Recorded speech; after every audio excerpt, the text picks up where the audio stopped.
दोस्तों, पूर्णिया से सांसद पप्पू यादव ने जिस तरह से नीट की तैयारी करने वाली छात्रा के साथ अन्याय और बिहार में खराब कानून व्यवस्था पर सवाल उठाए और उसके बाद जिस तरह से उन्हें एक पुराने मामले में गिरफ्तार किया गया, जेल में रखा गया, क्या उससे बीजेपी में दो फाड़ हो चुकी है? क्या बीजेपी के अंदर दो गुट हो चुके हैं? एक गुट पप्पू यादव की गिरफ्तारी करने को जायज ठहरा रहा है, तो एक दूसरा गुट जो कि गिरफ्तारी को गलत ठहरा रहा है उसी बीजेपी का। तो क्या इस गुट के टारगेट पर डिप्टी सीएम सम्राट चौधरी हैं, जिन्हें गृह मंत्री का पद सौंपा गया है?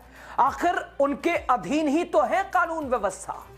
तो यह खबर क्या है, मामला माजरा क्या है, कैसे पप्पू यादव को लेकर बिहार बीजेपी दो गुट में बंट गई है, दो फाड़ हो चुकी है, बताएंगे आपको। नमस्कार, स्वागत आपका द राजनीति का खास सेगमेंट आप देख रहे हैं, मैं हूं आपके साथ यासूब रजा। तो दोस्तों, बीजेपी के अंदर एक गुट तो डिप्टी सीएम सम्राट चौधरी का हो सकता है, दूसरा गुट किसका हो सकता है?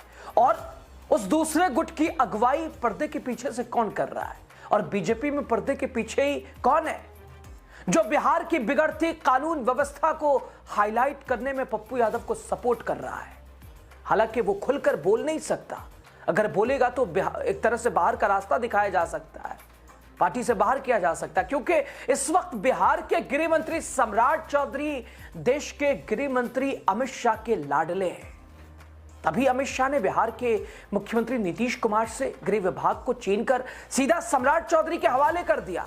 दोस्तों, बिहार में अपराधियों के एनकाउंटर को राजनीतिक गलियारों में विपक्ष की राजनीति का एक मकसद यादव मतों को ध्रुवीकरण माना जा रहा है, लेकिन वही राजनीतिक गलियारों में इस बात की भी चर्चा है कि अप्रोक्ष रूप से कहीं भाजपा के अंदर गुटबाजी के एक पोल बने नित्यानंद राय का राजनीतिक आधार कमजोर करना तो नहीं है। सवाल इसलिए भी कि एक समय था जब नित्यानंद राय के हाथों में नेतृत्व की बागडोर थमाने को केंद्रीय नेतृत्व का प्रयास जारी था, लेकिन इन दिनों भाजपा का केंद्रीय नेतृत्व उप मुख्यमंत्री सम्राट चौधरी पर मेहरबान है।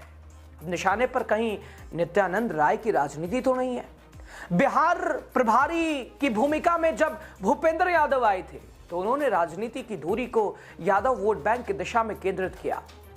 उनकी राजनीति की दृष्टि यह भी थी कि आरजेडी सुप्रीमो लालू प्रसाद यादव के प्रभाव वाले वोट यानी यादव जाति में सेंधमारी के लिए बिहार की बागडोर नित्यानंद राय को सौंपी जाए।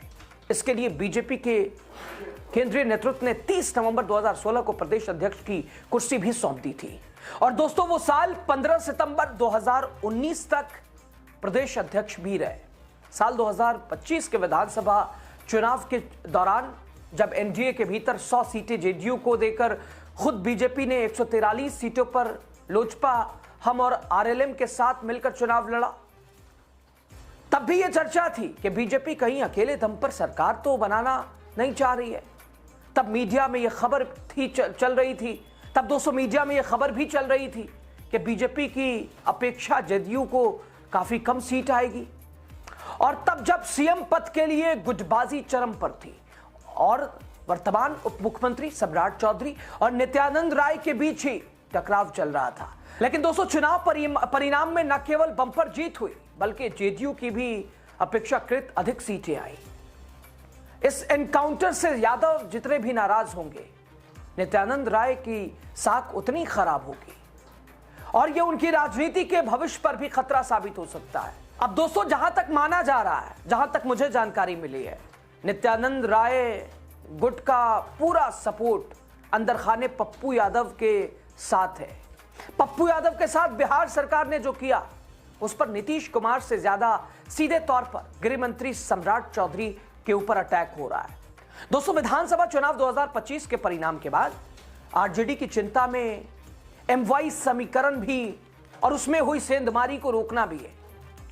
इसी कड़ी में यादव जाति के अपराधियों के हो रहे एनकाउंटर को राजद नेतृत्व अपनी ताकत बनाना चाहता है। इसलिए एनकाउंटर के पहलू को राजद के लोग साजिश करार दे रहे हैं।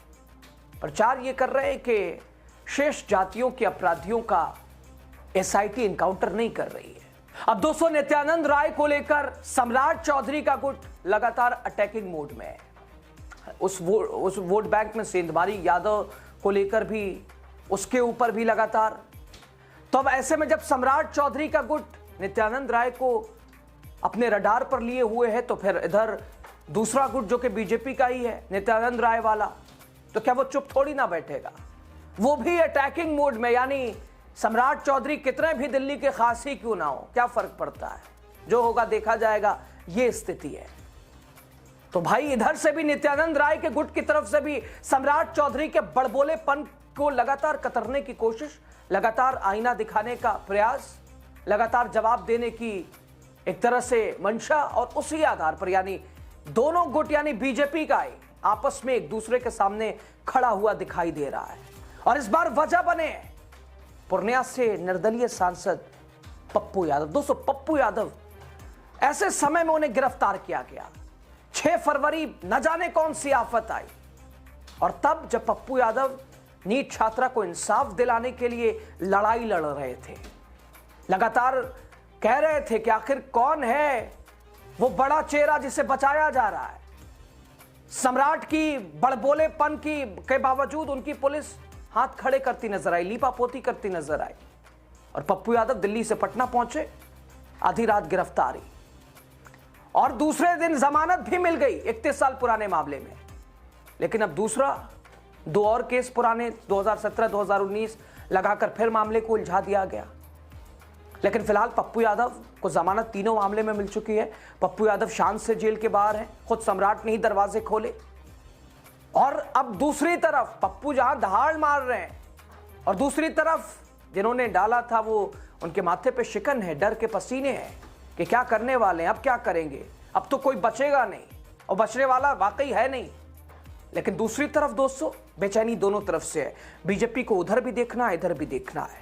2 गुट में भी बीजेपी बढ़ती नजर आ रही है, 2 पार्ट, एक तरफ नित्यानंद राय का गुट, तो दूसरी तरफ सम्राट चौधरी। अब दोस्तों इन तमाम चीजों के बीच एक चेहरा मुस्कुराता नजर आएगा, एक चेहरा मुस्कुरा रहा होगा, और वो कोई और दूसरे तीसरे का नहीं बल्कि बिहार के मुख्यमंत्री नीतीश कुमार का चेहरा होगा। घर बैठे मुस्कुरा रहे होंगे कि साहब चलो हमारा काम तो हो ही गया है, और इनमें बटराव होगा तभी तो हमारा काम चलता रहेगा। खैर बहरहाल खबर पे आपकी राय पप्पू यादव को लेकर, क्या आप सोचते हैं पप्पू यादव के साथ क्या हुआ? पप्पू यादव ने जो आरोप लगाए, सनसनीखेज खुलासे, वो संगीन आरोप, उन्हें किस तरह से देखते हैं? और बीजेपी में 2 फाड़ पप्पू यादव को लेकर, सभी पर आपकी राय महत्वपूर्ण हो जाती है। कहिएगा जरूर आपकी राय क्या है। बहुत शुक्रिया आपका।